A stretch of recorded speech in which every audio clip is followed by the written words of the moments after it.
Bismillahirrahmanirrahim. Assalamualaikum warahmatullahi wabarakatuh. A'udzu billahi minasy syaithanir rajim. Bismillahirrahmanirrahim.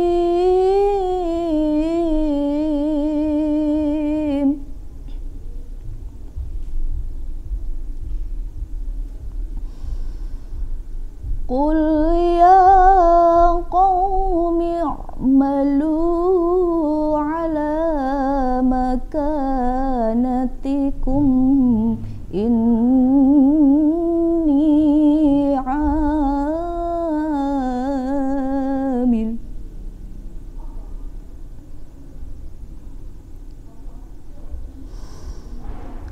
Fasawfa ta'lamuna man takunu lahu aqibatud dar.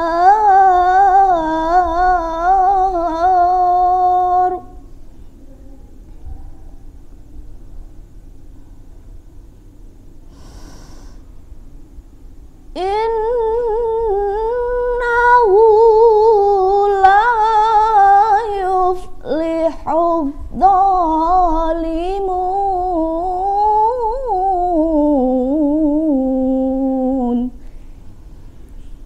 Allahu Akbar.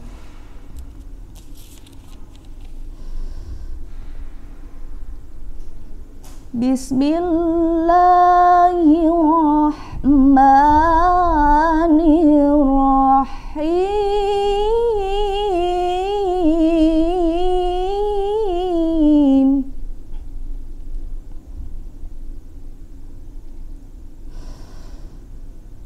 Ya'maluna lahu ma yasha'u min mahariba wa tamasil.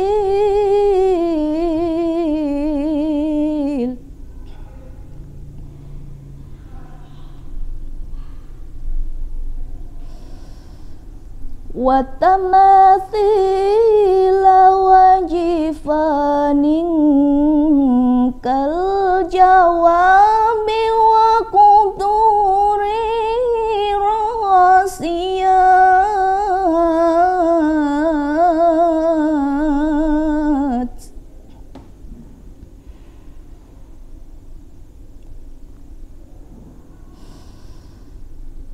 I'malu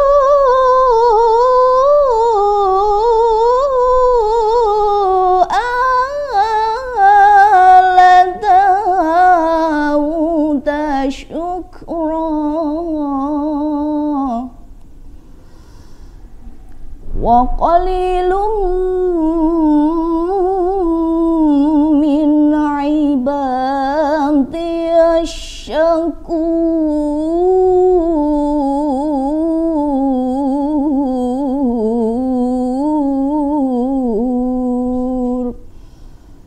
Sadaqallahul aliyyul azim. Assalamualaikum warahmatullahi wabarakatuh.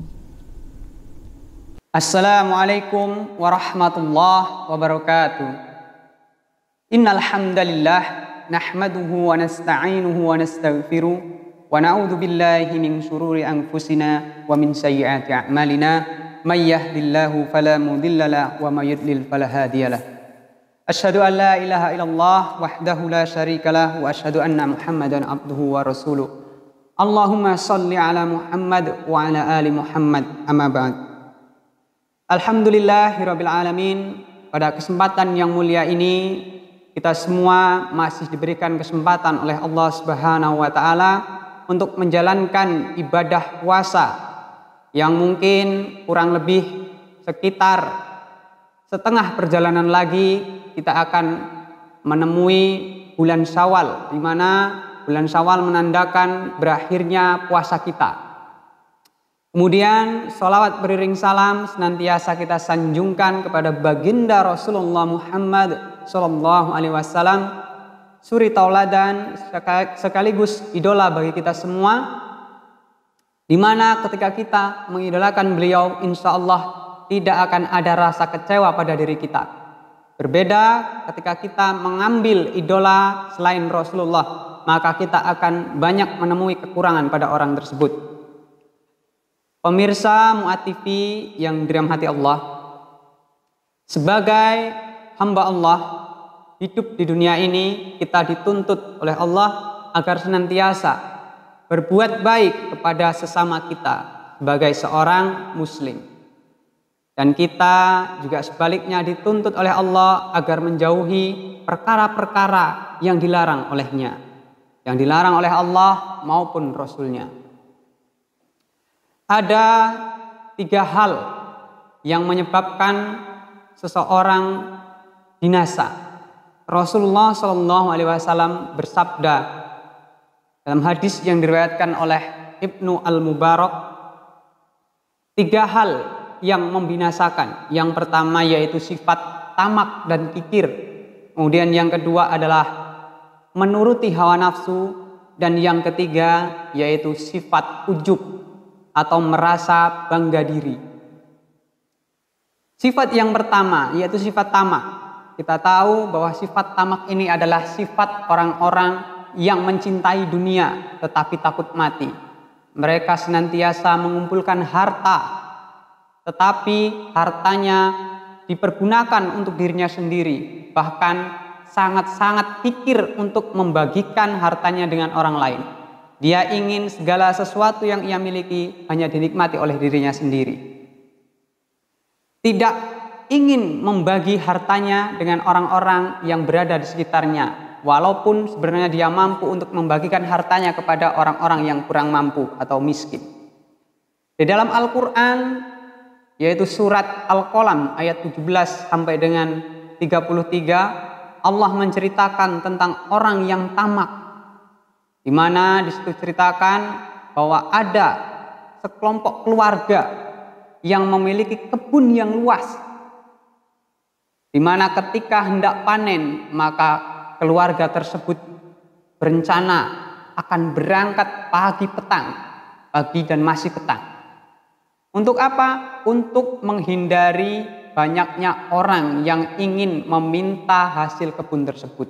Maka pagi-pagi buta, para rombongan orang kafir tersebut, ya, orang munafik, berencana untuk pergi ke kebun. Tapi sesampainya di kebun, alangkah terkejutnya ketika mendapati kebunnya dalam keadaan kosong.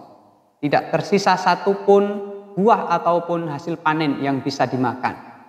Kemudian dari situ mereka tersadar bahwa akibat dari ketamakan mereka justru membuat binasa diri mereka sendiri. Hasil panen yang seharusnya bisa dibagikan dengan orang-orang miskin justru hangus semua karena sifat tamak mereka. Sebenarnya sebelumnya orang tua mereka adalah orang yang sangat solih. Dijelaskan di situ bahwa orang tua mereka adalah orang yang sangat solih. Ketika datang saat panen kebun, maka hasil panennya akan dibagikan semuanya kepada orang-orang di sekitar, orang-orang miskin di sekitar. Hanya mengambil beberapa saja untuk dimakan sendiri. Namun setelah orang yang solih itu meninggal, kemudian dilanjutkan oleh keturunannya, tapi justru keturunannya adalah orang-orang yang tamak. Namun dengan balasan yang diberikan oleh Allah, hangus kebun tersebut, maka orang-orang tersebut pun bertobat kepada Allah, menyebut nama Allah, dan kembali kepada jalan Allah yang lurus dan tidak lagi menjadi orang yang tamak. Diceritakan pula seorang salafus solih, di mana Yunus bin Ubaid adalah seorang pedagang permata. Pada saat itu Yunus bin Ubaid ingin mengerjakan sholat. Ketika hendak mengerjakan sholat, maka disuruhlah saudaranya untuk menunggu tokonya, toko permata. Ketika pergi sholat, maka datanglah seorang pembeli, yaitu seorang Arab Badui, datang ke tokonya Yunus bin Ubaid. Kemudian membeli satu permata. Di situ saudara dari Yunus bin Ubaid menjual satu permata kepada Arab Badui dengan harga 400 dinar. Kemudian setelah Yunus bin Ubaid pulang dari masjid berpapasan dengan Arab Badui tersebut, Yunus bin Ubaid melihat permata yang dibawa oleh orang Arab Badui tersebut, kemudian berkata, "Kamu beli di mana permata itu?" "Saya beli di toko sebelah sana," kata Arab Badui. Kemudian Yunus bin Ubaid mengatakan, "Berapa engkau membeli permata tersebut?" Yunus bin Ubaid bertanya kepada Arab Badui, kemudian Arab Badui menjawab 400 dinar. Yunus bin Ubaid mengatakan, "Harganya tidak segitu, harganya hanya 200 dinar saja.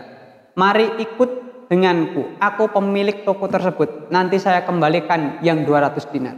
Kemudian si Badui menjawab, "Tidak masalah, aku mendapatkan ini sudah murah, karena di tempatku ini harganya 500 dinar. Namun Yunus bin Ubaid mengatakan, "Tidak, ikutlah bersamaku. Nanti aku akan mengembalikan yang 200 dinar itu." Akhirnya dipaksalah Arab Badui itu untuk ikut dengan Yunus bin Ubaid. Setelah itu dikembalikanlah uang yang 200 dinar oleh Yunus bin Ubaid. Kemudian Yunus bin Ubaid menegur saudaranya, "Wahai saudaraku, kenapa engkau menjual permata itu dengan harga 2 kali lipat?" Kemudian saudaranya menjawab, "Aku tidak mengatakan bahwa harganya segitu, tapi Arab Badui yang menginginkan harganya segitu. Tetap saja tidak boleh. Bukankah Allah dan Rasulnya mengatakan bahwa kita disuruh untuk mencintai saudara kita sebagaimana kita mencintai diri kita sendiri?" Seperti itu. Maka dengan sifat-sifat seperti itu yang dicontohkan oleh para salafus sholih, kita akan terjauh dari sifat-sifat yang buruk seperti sifat tamak. Menganggap orang lain sebagai saudara kita, menganggap saudara kita itu seperti mencintai diri kita sendiri, itu akan menimbulkan rasa cinta yang lebih. Kemudian yang selanjutnya yaitu sifat menuruti hawa nafsu. Nah, menuruti hawa nafsu ini termasuk sifat yang sangat buruk, ya. Ada yang mengartikan bahwa menuruti hawa nafsu itu berbeda sedikit, ya, tipis dengan mengikuti kata hati. Namun bedanya ketika kita mengikuti hawa nafsu, maka apa yang kita inginkan tentu akan dilakukan. Sekuat tenaga akan dilakukan agar mencapai nafsu kita itu. Tetapi ketika kita mengikuti kata hati, maka kata hati itu ada batasan-batasan dan tuntunannya. Maksudnya apa? Kata hati itu akan senantiasa merujuk kepada petunjuk yang diberikan oleh Allah dan Rasul-Nya, yaitu Al-Quran dan hadis. Nah, kalau saja di sini tidak ada perbedaan antara mengikuti kata hati dan mengikuti hawa nafsu, maka bagaimana nanti ketika orang yang keluar dari Islam kemudian dia mengatakan bahwa saya mengikuti kata hati? Nah, itu kan masalah, karena mengikuti kata hati itu harus sesuai dengan petunjuk yang diberikan oleh Allah dan Rasul-Nya. Selanjutnya yang terakhir yaitu sifat ujub. Nah, sifat ujub ini adalah sifat merasa paling merasa paling oke, padahal amalannya belum tentu diterima oleh Allah Subhanahu wa taala. Bayangkan saja, sifat ujub ini akan membuat kita merasa bahwa amalan kitalah yang paling baik, amalan kitalah yang akan diterima oleh Allah. Amalan orang lain itu biasa saja, amalan orang lain itu tidak diterima oleh Allah, salah, ya. Sedikit-sedikit dikatakan itu tidak sesuai dengan tuntunan Rasul. Padahal kita tidak boleh mencela orang lain dan menganggap diri kita yang paling baik. Bagaimana Allah berfirman dalam surat Luqman, wala tusair khaddaka lin-nasi wala tamshi fil ardi maraha innallaha la yuhibbu kulla mukhtalin fakhur. Janganlah kamu memalingkan mukamu dari manusia karena sombong, dan janganlah kamu berjalan di muka bumi ini dengan membanggakan diri. Sesungguhnya Allah tidak mencintai orang-orang yang membanggakan diri. Sifat ujub ini kalau dibiarkan terus-menerus akan menimbulkan sifat suuzon pada diri kita. Sedikit-sedikit kita akan suuzon dengan orang lain karena merasa yang dilakukan orang lain itu salah. Yang benar ya yang saya lakukan ini. Maka dari itu pemirsa Mu'ad TV, marilah kita bermuhasabah diri. Apakah selama ini kita masih memiliki 3 sifat tersebut yang bisa membuat kita binasa? Jangan-jangan kita ini masih termasuk orang-orang yang tamak. Apalagi ini bulan puasa, bulan Ramadan, di mana harga-harga ikut naik. Jangan-jangan kita menjual dagangan kita kepada saudara kita sendiri yang tadinya murah menjadi lebih mahal karena di bulan Ramadan mendekati Idul Fitri. Nah, itu termasuk sifat tamak. Tidak baik. Maka belajarlah untuk mencintai saudara kita sebagaimana kita mencintai diri kita sendiri. Terima kasih. Demikian yang dapat saya sampaikan. Semoga kita dilindungi oleh Allah dan senantiasa bisa menjalankan apa yang diperintahkan oleh Allah Subhanahu wa taala. Nun wal qalami wa ma yasturun. Wassalamualaikum warahmatullahi wabarakatuh.